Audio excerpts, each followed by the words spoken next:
negotiating a trade agreement does not happen overnight. And of course, the benefits of a trade agreement do not accrue overnight. The African Continental Free Trade Area, the AfCFTA, was built as a game changer, or was it oversold? And if the gains aren't being felt yet, when will Africans finally start to see the benefits on the ground? Or better yet, before we talk about benefits, do Africans even trust what's being promised in this ambitious free trade deal? Bro, it's a good idea. If African, we are supposed to do business among us, it's a very good idea. But here is the case that as I am an African, if I want to even travel to another African country, it's too expensive. This agreement should mean that a Cameroonian like myself should be able to trade goods and services freely with a country like Kenya without unnecessary restrictions. And someone like me from East Africa hoping to live and work in Nigeria might find fewer restrictions and more opportunities. But if officials keep saying that success will come gradually, what does success actually look like? The measure for success, the measure for how effective the trade agreement is not the time frame. This is the point I'm trying to make to you. So, should Africans just keep waiting indefinitely? And that's the heart of our conversation today under the Baobab.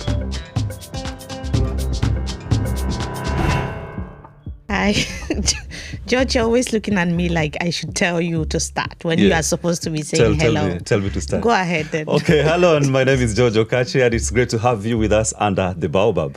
And I am Mefo Newuh. Welcome to Under the Baobab, where we make Africa's complex issues personal and relatable. Yes, we do that every Friday. We talk with policymakers, politicians, and African leaders to dig into issues that matter the most to you. And here is what makes this show very special to you, our viewer and listener. You can be part of the conversation, and you do that only by subscribing to our YouTube channel, DW Africa. And today, George, we are going to be looking at one of the most ambitious and boldest, initiative, economic or business initiative that Africa has ever had, which is the AfCFTA. Is also known as AfCFTA. So it's supposed to connect all the 55 African Union members into a single market of 1.4 billion people worth an estimated 3.4 trillion US dollars. I mean, that's a lot, especially for those who don't like numbers. That's huge, baby. It's just like what we see in the EU in terms of business and movements, right? Yes. That's what we want to see happening in Africa. Yes, and when you talk about it, it sounds flowery. It's so beautiful to hear. So the question that follows is, where are we at the moment? And has momentum, slowed down, or where are we? So a lot of business people are becoming very impatient. We are talking about 6 years that this whole idea was launched. So we spoke to the man at the center of it all, who is Wamkele Mene. He is the first Secretary General of the AfCFTA's Secretariat, George. Yes, and he and his team carry a big dream for Africa. But before we talk progress, here is what success of this major initiative could mean for you. Fewer taxes on goods, easier customs clearance, and cheaper, faster access to products across the borders. Yeah, cheaper access. You can just move from one border to another. Imagine buying Nigerian products in Kenya with less hassle, or a Ghanaian entrepreneur shipping to Tanzania without, taxes, without, waiting for so many days and waiting for so many weeks.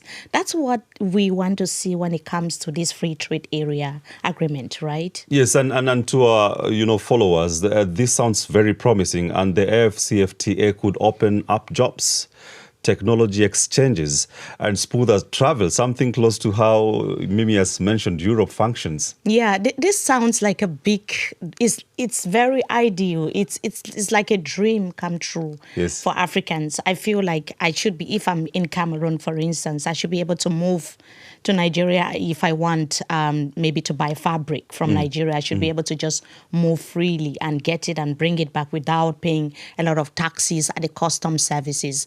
But it's been 8 years since the Kigali signing. So why does it still feel like there's been not much being done, concretely been done to transform this into reality? Yes, and we've had, a number of different business owners, as you've said, the people in the private sector who are saying saying their goods are still being stuck, along the borders. So that's exactly what I asked Mr. Mene. Why are borders still so difficult to cross? When do Africans move from hearing about frameworks to feeling real changes? Negotiating a trade agreement does not happen overnight. And of course, the benefits of a trade agreement do not accrue overnight. And so I do understand the anxiety of the private sector to see the benefits in real time. There are 50 state parties to this agreement. Countries are at different levels of readiness to implement. So if there are goods that are stuck at the border between two countries, it is those two countries who have to implement the obligations for transit of those goods to happen efficiently and affordably, as is stated in the agreement. So does this mean that you at the Secretariat level will just wait for this ambitious dream come to fruition? Or would you say that AfCFTA promise was oversold to Africans? Let's look at the data by the World Bank. In 2021, the World Bank published a report, and the report was that by the year 2035, the AfCFTA has the potential to contribute over $450 billion to Africa's overall GDP. In the year 2023, according to AfRiximBank, intra-Africa trade amounted to 220 billion United States dollars. So when you say, was it oversold, I don't know what the premise of your question is. What I can tell you is what the data points to, and then you can draw your own conclusions based on what the data projects. Well, SG, the conclusion we are drawing, and not just we in the media sector, but some Africans, is that this ambition for free African trade area is making very gradual steps. So where is the acceleration stuck? The WTO has been negotiating the Doha round since 2000. The Doha round has not been concluded. Why do you think that is? Tell me about it. I can tell you why. It is because negotiating amongst countries, in the case of the African continent, 55 countries, is very, very difficult and complicated. What has happened and what is happening is that our starting point is, where do we agree as a continent? Where is our common ground as a continent? The European Union today is a Eurozone. How many years did it take? You tell me, how many years did it take for the Eurozone to reach this level of economic integration? 72 years. 72 years. So do you mean that we will have to wait for 72 years before we see the benefits of this agreement? No, I'm not suggesting that. I'm not suggesting that for a moment, that it should take long. What I am asserting is that from economic history, we know from economic history that when you have more than two countries negotiating and agreeing to a trade agreement, the national interests will be there, national economic interests, and the implementation and the evolution of market integration will take time based on economic history. It seems like we're supposed to wait for 72 years to talk about this topic. Drawing comparison to I really other like regional, that question yes. that you asked. But we have also hosted a COMESA boss here under the Baobab, where we're trying to look at even regional integrations within the different sub-regions. We have ECOWAS, we have the East African Community. Yes, we also have the SADC, the East African Community. We have the Southern African Community, where integrations have always also been a problem. I mean, in terms of goods and services and people moving freely, it's always been a problem as well. Yes, and you may be left to wonder. I've been speaking to some of our listeners and people who follow us on our different social media platforms, and the question is, like, where is the hurdle? Why are we still having these bottlenecks? Why can't we cross over to, say, Cameroon? Why is it so difficult for me to just come to your country, Mimi, and say I practice my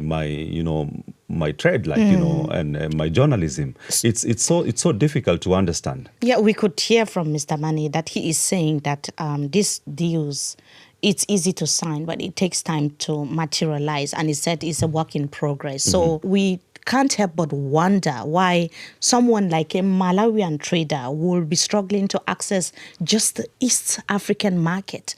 It's still a big problem. Yes, and that's a very good question. When borders stay closed or ministers stall, what happens?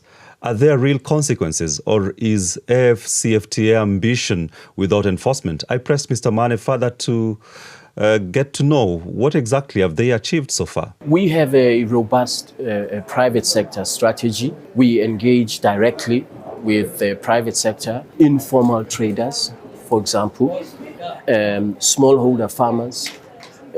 The first trading that we did of agricultural products was from Kenya, smallholder farmers that the government of Kenya organized into cooperatives who exported their value-added agricultural products to West Africa.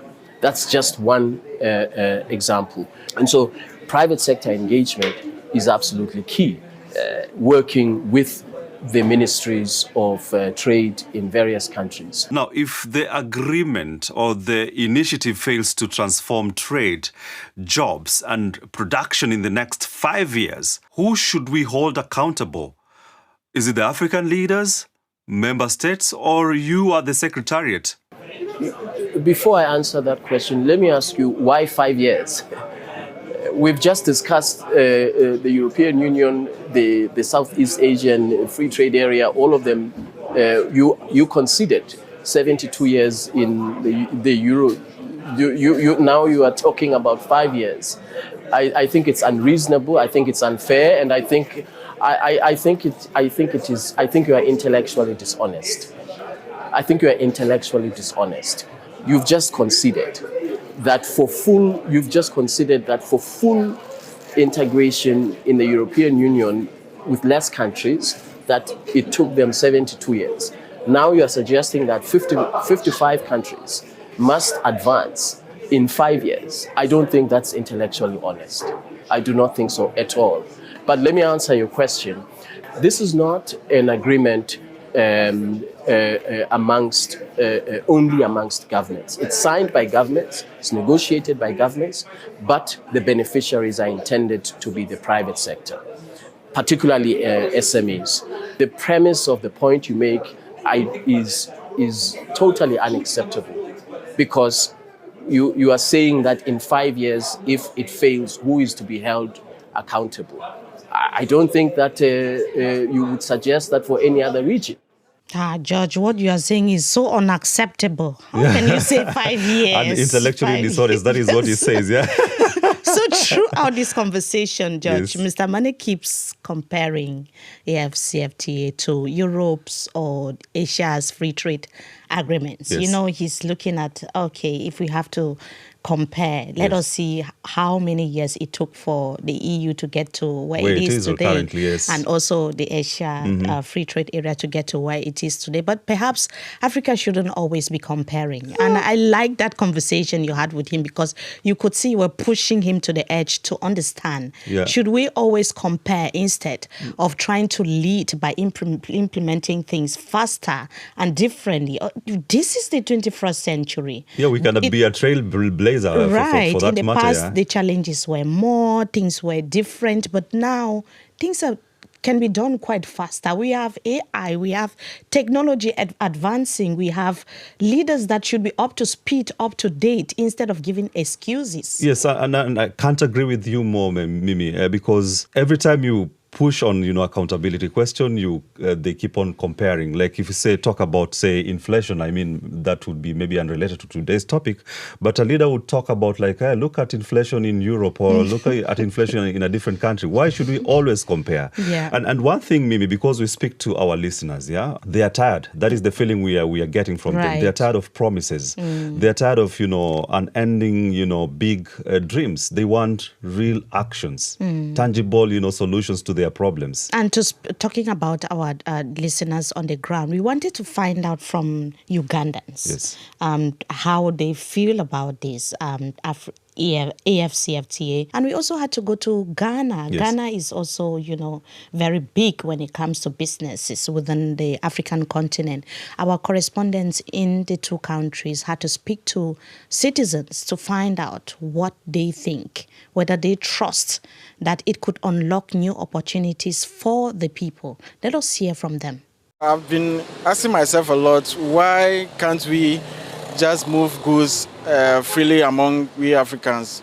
And then I'm unable to get a final answer for myself. Bro, it's a good idea. If African, we are supposed to do business among us, it's a very good idea. But here is the case that as I am an African, if I want to even travel to another African country, it's too expensive. Things from Nigeria are supposed to be less or cheap. Okay, but they bring them to Ghana here and they sell expensive. You go to the mall and things from Africa is very expensive. That's why most we African, we even prefer to buy things outside our country more than within our country. Oh, I think it's a good idea. And ever since they've introduced this thing, it has helped a lot because a lot of African countries, they've come to here, they buy the Ghana things. We too, we order some from outside, Kenya, and those who to sell it here. The big problem is that the currency, we use dollar and some of them use safer, but the safer people, when they come, or even the Nigerians, their money, Nala, when it is in their country, it's big, but when they come here, it's small. But if they can do something to all, use one currency, I think that one better. We've been seeing products saying made from South Africa, made from Malawi or something. We've seen them in our supermarkets. And for them to come in to boost, it would be a very good way to do this, as long as they have put up some very good implementation strategies, some very good plan for sensitization and awareness for all the different stakeholders in this. Well, I don't think it can really work as per now, because if the East African, within East Africa, is still staggering, what about at continental level? Yeah, interesting. It's, interesting, diverse views from different countries, Mimi, and that is, a representation of what people feel in Malawi, say, right. And also South Africa.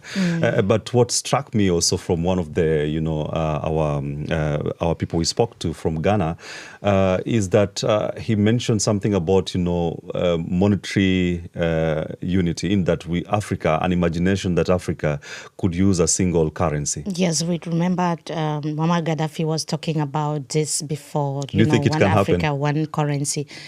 It would take everything in Africa sometimes. They take time. But I always like to be very optimistic that Yes. if this could be possible, euro, for instance, you can just travel to France and you buy stuff without having to convert the amount, the money that you have with you. Why not in Africa? Why not in Africa? Why don't we have that in Africa? And there was also someone in Ghana there saying that they would prefer to buy things that come from abroad because they are cheaper than things that are made from home. So there's need for rethinking, and I know the AfCFTA even the word is the name itself is so difficult to pronounce.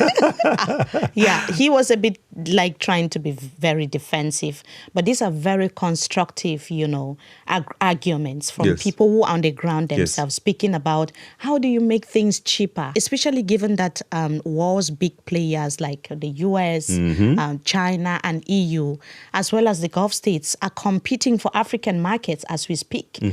This a new scramble for Africa is ongoing. So is AfCFTA building our collective power, or are they just individual deals eroding unity within the continent? And Mimi, critics ask, is the AfCFTA working for big corporations while leaving smaller traders, women and SMEs behind? So I pushed Mr. Mene again. When will we actually see results? Nobody, no economist can give you a definitive period. What we can say, if again, I want to encourage intellectual honesty, what we can say is to aspire towards a certain level of intra-regional liberalization. We negotiated this agreement, and we did so under circumstances where everybody was doubting the commitment to conclude. And we have concluded. Now that we've concluded, you are shifting the goalpost. Many of you in the media were saying it shall never be done.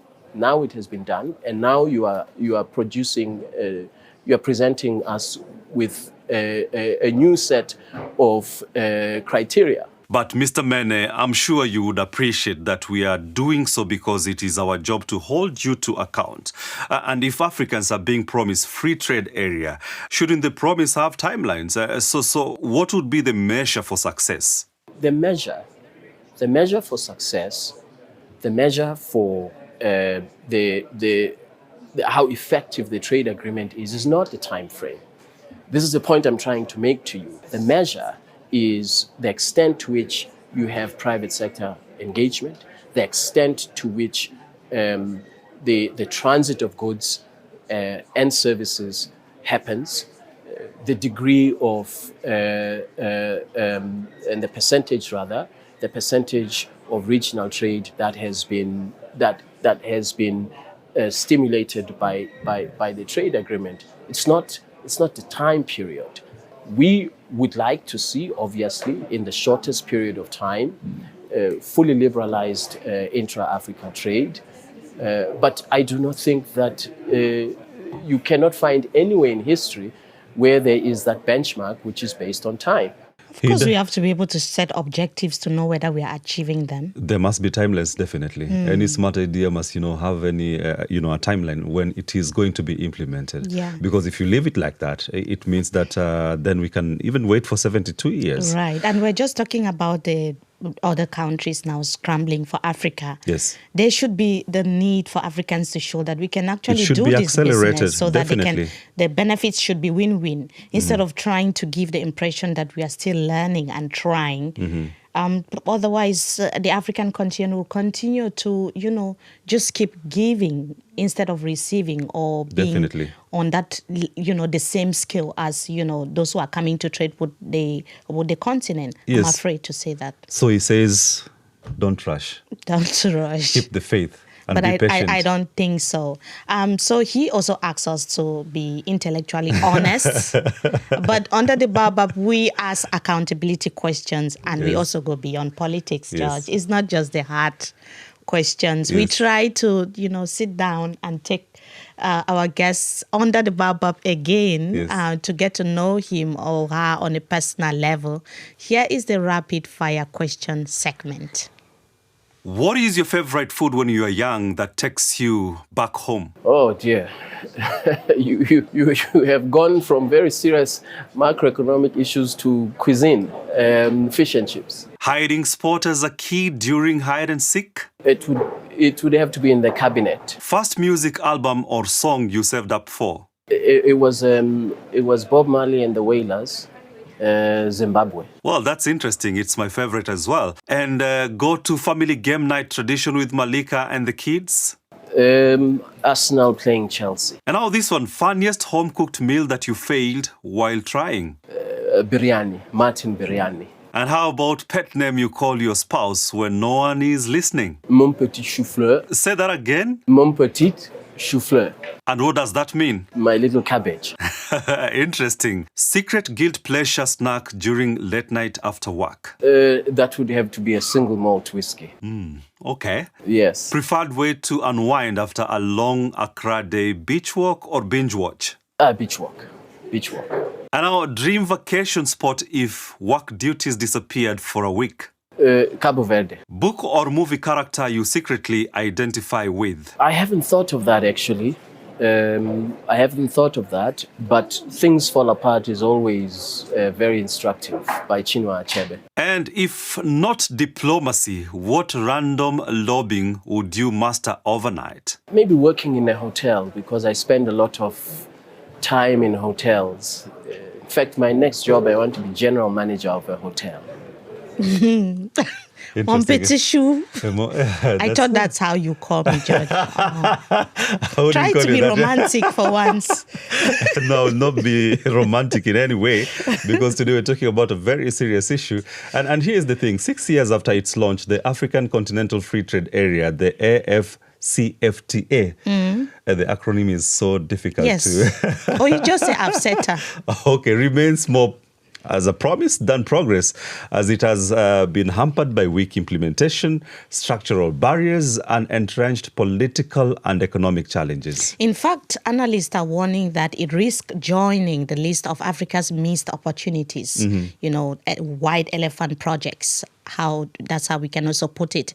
Even countries that signed on remain stuck in the rhetoric, and coups in Burkina Faso, Mali, and Niger have also made things quite complicated for this, agreement. Yes, and interesting. Before we started the show today, you triggered a question like, there are countries that have not yet, ratified the agreement. Yes, they've agreed into the trade agreement, but they've not ratified through their parliament. There are just about 6 of them, George. That should not be the reason why we are where we are. Definitely. So the gap between vision and reality is growing. So people are asking, why should we still believe? Why should a farmer, a market woman, or a startup entrepreneur keep the faith? That is the question I posed to Mr. Mene. What I would say is that there is a commitment at the highest political level amongst 50 countries for us to implement this agreement. And now we are actually in implementation mode of the agreement. How do we know that we are in the right direction? According to the Nigerian Bureau of Statistics, as of 2023, Africa is now Nigeria's #1 export destination because of the trade liberalization, the trade rules that were introduced by the AfCFTA. This is an indication that we are in the right direction. But we must be realistic about the deep-rooted fragmentation on our continent. Infrastructure, $150 billion annually is Africa's infrastructure deficit. That has got nothing to do with the trade agreement. The cost of transport and logistics is still very, very high. It's got nothing to do with the trade agreement, but obviously has an impact on the trade agreement.